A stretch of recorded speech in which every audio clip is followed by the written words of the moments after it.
You'll find that me and Justin are Alexander. You ever played Angry Birds? Coleman.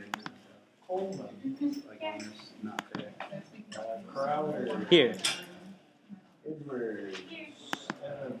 Here. Godfrey. Google.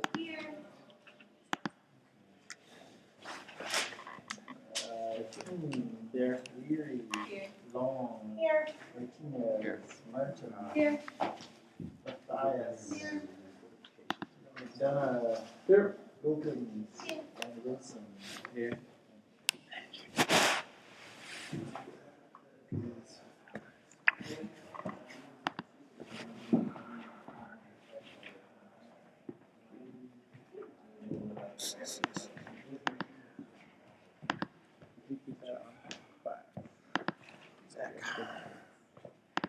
Okay, so some of you have gotten an email or reactions for the final, but it's just what we talked about in class. The take-home final, you're going to get it to me by any other means than showing up at this classroom on the 17th, and you should get it in by the 16th. The papers have been moved up to the Monday, not the 8th, in other words, but the following Monday. And if you have any questions, you should email me. And get you the papers in the same way, either by email attachment or by putting them under the door to my office by that day. Any questions on that? Let's go over just one more time the format for the final 6 questions in all. You will only choose 2, one from a criticism section, one from a literature section. So one literary type question, one critical type question. Needless to say, the critical type questions go towards the sources, and then ask you to present an overall view of it, but I define the terms some. No questions? Yes, Sam. The papers by the end of Monday or? That's okay. Sometime on the calendar date. So before 12 p.m. on 12 a.m. on Tuesday. Exactly. Which point is that? 11:59. Okay. Okay, so we're concluding here with our talking about the Tempest, and then on Wednesday we're going to get a class presentation.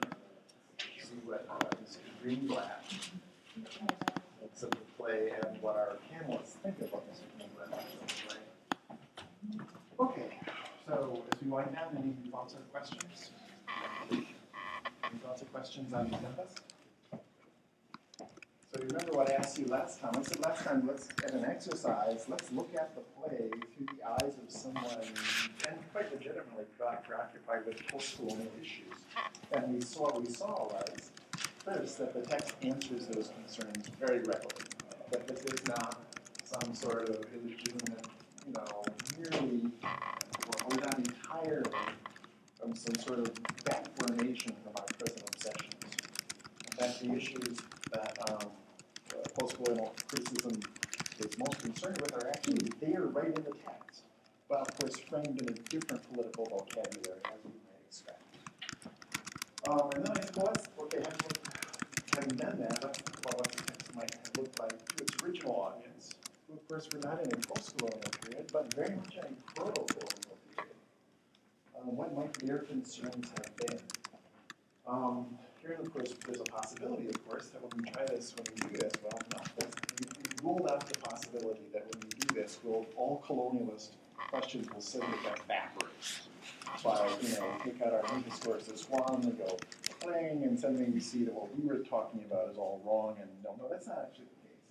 This text is a lot about colonialism, but it's about the early modern colonialism that's very specific to the early 17th century, that certain set of years in the early 17th century. Isn't it like years in 1609?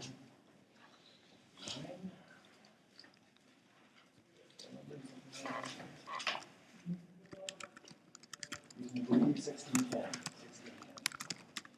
So it's not that we can't talk about colonialism, but we have to ask ourselves, what was the state of the issues in 1610? And then, of course, we have to allow ourselves to remain open to the possibility that colonialism was kind of on the list of things. But it's not the all-encompassing concern that we tend to make it. So let's ask the first type question first.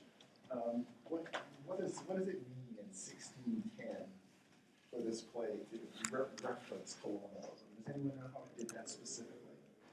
And would have done so pretty transparently for its audience? You know this? Okay. This is the matter of Strachey's letter.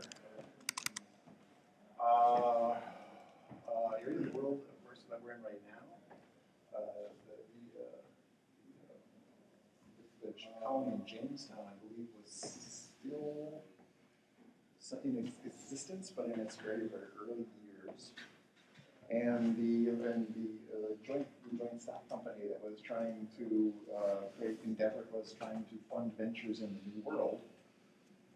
A year or two before this play, it sent a flotilla of ships to the New World, I think to restore the Jamestown colony. But it encountered a tempest, and many of the ships had been driven off course.